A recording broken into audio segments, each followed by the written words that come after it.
Hello and welcome to Soul Guidance with Adriana. I'm Adriana. I'm a soul communicator and mentor. I wanted to talk to you today about the concept of sacrifice on this spiritual path, of fully letting go and of fully giving up. When I say giving up, I don't mean like I'm never going to do this, I can't make it.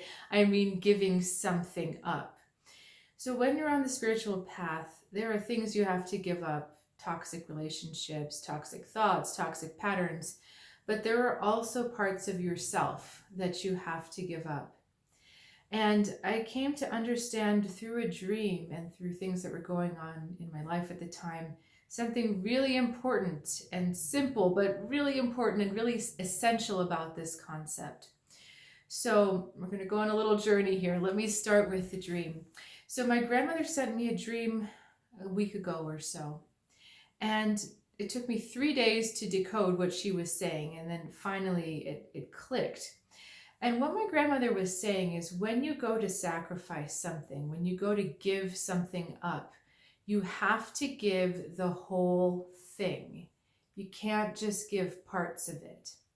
So this might be a silly example if you say like, okay, I'm going to give up all sugar. I'm going to give up sugar because that's good for me, that's better for my diet, but I'm still going to eat fruit. Or, but I'm still going to eat chocolate because that's not a sugar, right? So do you see what I'm saying? You've given it up mostly, but not fully. And that's a silly example. But the thing is we tend to do this on this spiritual journey. We say, okay, you want me to give this up? All right. And we only give up part of it.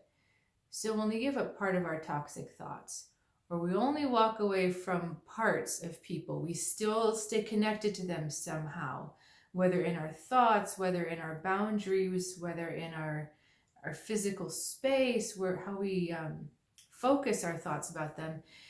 This happens all the time. And then we wonder why we don't get the results that we want. So it's really important to understand that if there's a portion of you or there's a portion of your life that you want to transform, you have to give it all up. And if you've watched any of my tarot readings that have had the death card in it, and I've used the Druid Tarot, the death card has this huge cauldron in it. And the mythology behind that cauldron in that particular image is this magical cauldron that you could throw dead warriors into and they would actually come back to life. But you had to throw the whole warrior in, right? If he's missing an arm, he's going to come back to life without an arm. So you have to give up the whole thing. You have to give up the whole pattern, the whole part of your identity, all of it. You cannot hang on to any of it. Now, what's really cool about this, and this was another message from this dream with my grandma, was that when you do give up all of it, it does become transformed and it actually returns to you in a better way, in a healthier way, in a new way. So I'll give you a personal example. I am also a pianist and I do perform occasionally, sometimes solo, but most often collaborating with other musicians. And we'll go on a little side note. I'll give you a little bit more about my personal life. I was in school really to become a solo classical pianist, and then I thought, I don't really like doing this. The thought of being on stage by myself for an hour and a half, no, that's not for me. I'm not in love with this type of music. I thought it was going to be better to do collaborative, where I'm working with people. And I found out much later this really aligns with my own North and South Node. South Node in Sagittarius having to do with kind of being alone and being in the spotlight. A lot of a lot of musicians were Sagittariuses, like Jimi Hendrix, Jim Morrison, Beethoven even was Sagittarius.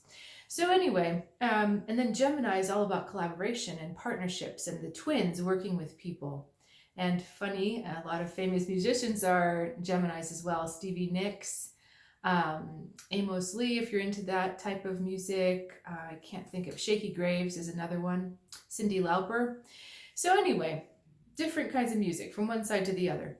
So in this though, my solo personality, and I believe that I was a soloist in past lives from dreams that I've had, from things that mediums and psychics have told me, and also just my own cell memory with playing the piano.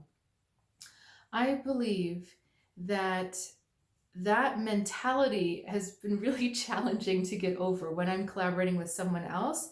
The focus needs to be on our collaboration, but I had this habit of wanting all the attention back on myself. So I had to give or I shouldn't say that, I was participating in a recital a week ago. And I set out the intention that I was going to be the solid platform on which the other person could then step forward and shine. And that was really the nature of the music. She was the solo instrument. It was really her recital I was supporting. So I put forth that intention, and as I was playing, I was doing my best to really listen, to make sure that I was not overpowering her sound, that my sound was always complementing her sound, that I was really clued into where she was, and that we were very in sync. I got the most amount of compliments that I've ever gotten from one of these types of performances. And the funny thing was, it wasn't on how well I worked with this woman, it was about my own playing. So to we kind of went in a circular route there. To take us back to the point, when you give up this part of yourself for the purposes of being transformed, because you realize it's no longer serving you, it's no longer part of you, and it doesn't work for you anymore, when you give it up, it comes back to you in a much more integrated, better, and rewarding, fulfilling way. Those compliments meant so much to me because of how hard I was working to support her. And then to get that personal recognition for the job I was doing, it was so meaningful. And it wasn't like being praised for trying to grab attention. That's a different kind of feeling, a different kind of experience. So I just wanted to share this with you, because if you find yourself struggling, if you find yourself saying, well, what am I not doing? What am I doing wrong? Why do I keep having this come up? I thought I gave this up. I thought I've become someone else. I thought I've given this up. It might be that you haven't given up all of it. It might be that that dandelion root has still little parts of it stuck in the ground, and so the dandelion flower keeps growing back. You have to remove all of it. You have to sacrifice all of it. But then the fun part is seeing how it's going to come back to you, because you have no idea, and it will come back even better than what you expected. So thanks so much for joining me for this video. Always love to hear your thoughts, and I am always super happy to work with you personally on your spiritual journey. If you're looking for a little more direction or a different perspective, some clarity, I am available for one-on-one readings and also extended coaching packages if you'd like to work together. So I look forward to seeing you on the next video or the next time, and have a fantastic week.